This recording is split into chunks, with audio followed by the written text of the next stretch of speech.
What is in the mind of Donald Trump? Many people ask themselves this question.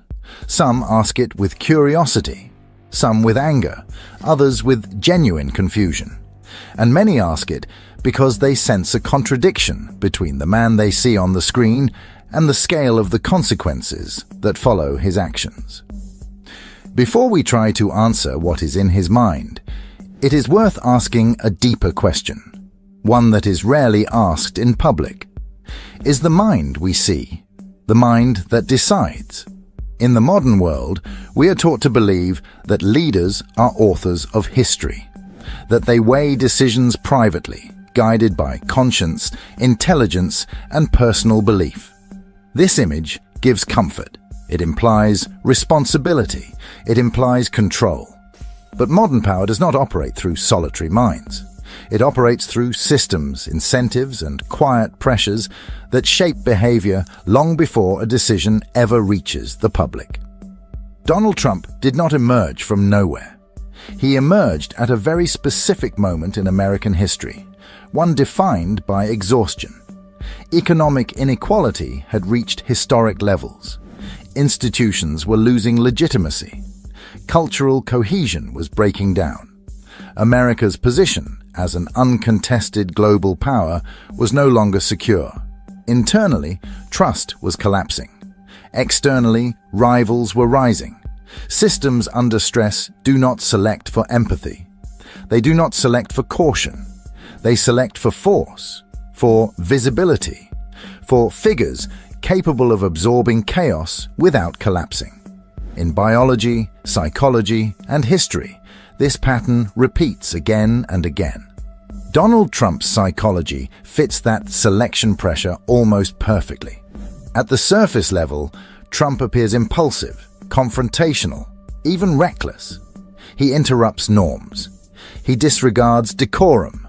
He shows little concern for how his actions will be perceived years into the future. Many observers interpret this as ignorance or immaturity. Others interpret it as courage. Psychologically, it is something more specific. It is low future-weighting behavior. Low future-weighting does not mean a lack of intelligence. It means that the future does not exert strong emotional influence over present action. Long-term consequences feel abstract.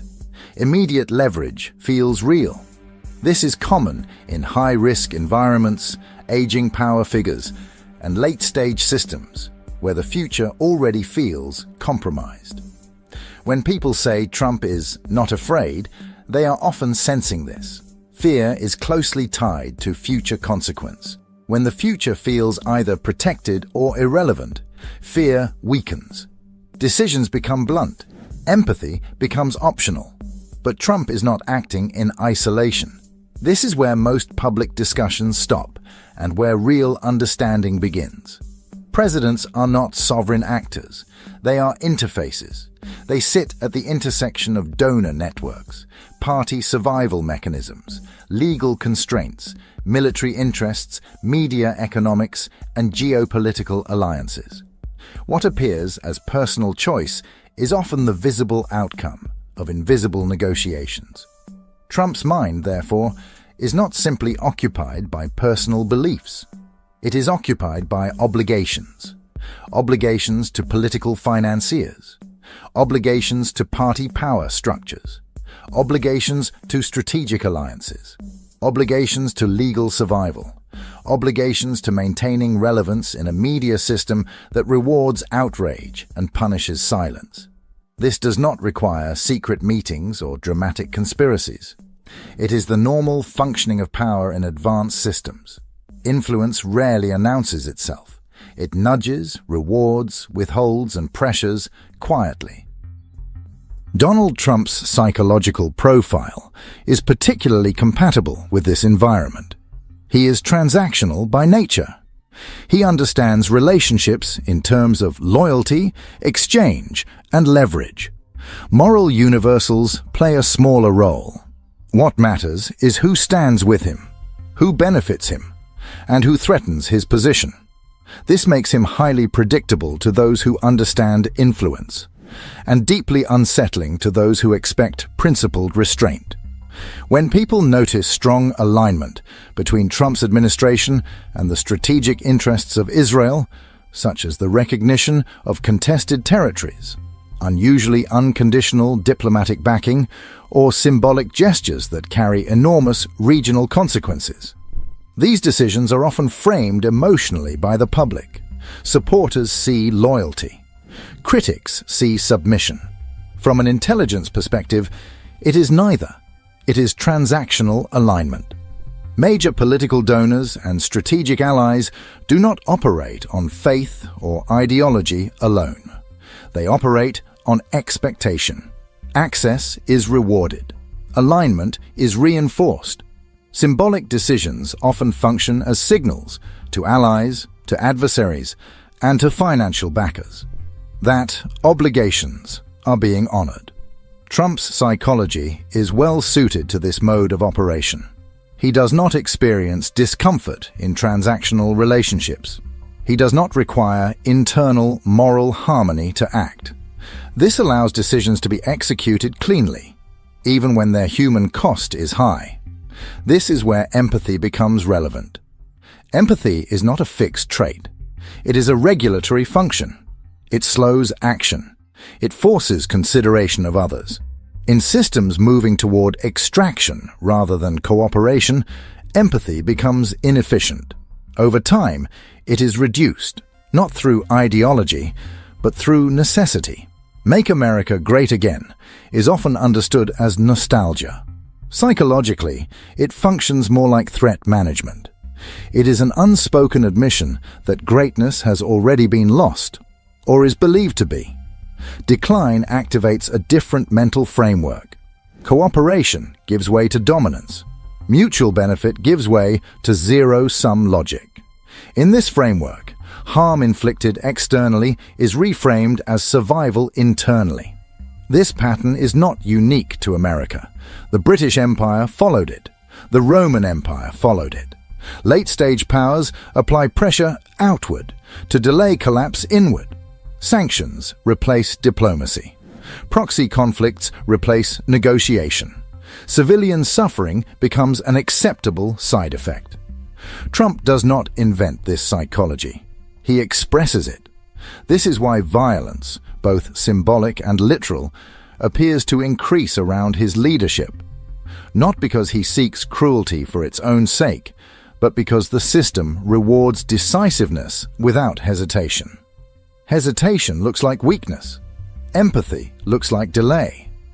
Trump's mind is well adapted to this environment because it lacks strong internal resistance to escalation. Beneath the public persona, there is another layer that many people intuitively sense, but struggle to articulate. Trump shows signs of arrested emotional development. This is not an insult. It is a psychological observation. Approval-seeking, dominance displays, sensitivity to disrespect, and fixation on status often originate early in life. When reinforced by success, wealth, and visibility, these traits solidify rather than mature. Over decades, the external persona becomes armor. Performance replaces introspection. The original self recedes. What remains is the role. If there is a real Donald Trump beneath the surface, it is not accessible to governance. It is buried beneath layers of reinforcement that rewarded aggression, spectacle, and dominance. The system did not ask him to become reflective. It asked him to perform, and he performed.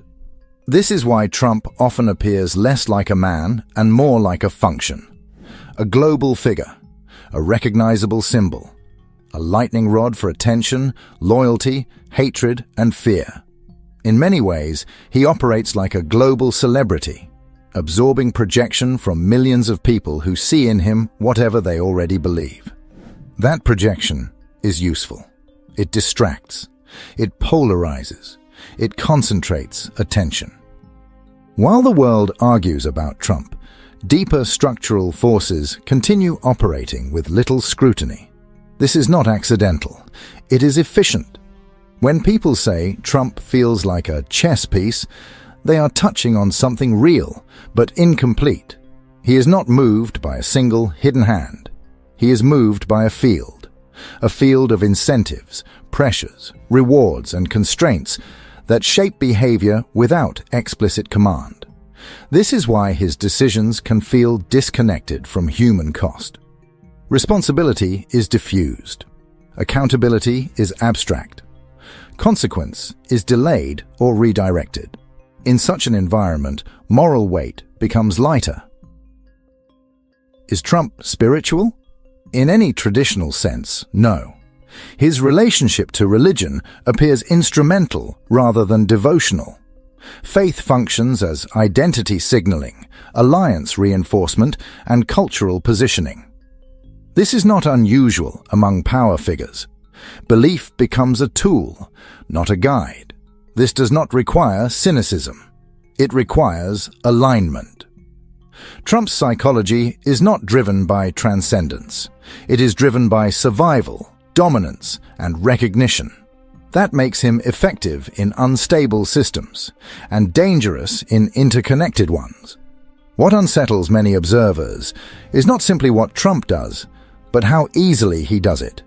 The absence of visible internal conflict, the lack of hesitation, the speed with which harm becomes abstract. This is what empathy shutdown looks like at scale. Empathy does not disappear suddenly. It erodes. It is replaced by categories, by narratives, by strategic language. People become numbers. Regions become leverage points. Suffering becomes collateral. This is not personal evil. It is systemic psychology expressed through a person uniquely suited to carry it. Donald Trump is not the architect of this reality. He is its mirror, and mirrors are disturbing because they reflect what already exists. If Trump were removed tomorrow, the conditions that produced him would remain. The incentives would remain. The decline would remain. Another figure would rise, perhaps quieter, perhaps more refined, but shaped by the same pressures. Understanding Donald Trump, then, is not about defending him or condemning him. It is about recognizing a pattern of behavior that emerges when systems prioritize power over cohesion, extraction over cooperation, and speed over empathy. The real danger is not the man. The real danger is mistaking the man for the cause.